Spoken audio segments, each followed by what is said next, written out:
के मैदान में कदे ना हार दे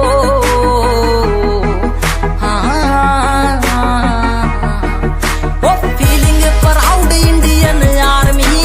जंग के मैदान में कदे ना हार दे साले पीठ पाछे वार कायरा का काम से हम गोली सीधी माथे के बचाले मारते टेक टाइम काढ़वे में यार को निकल दे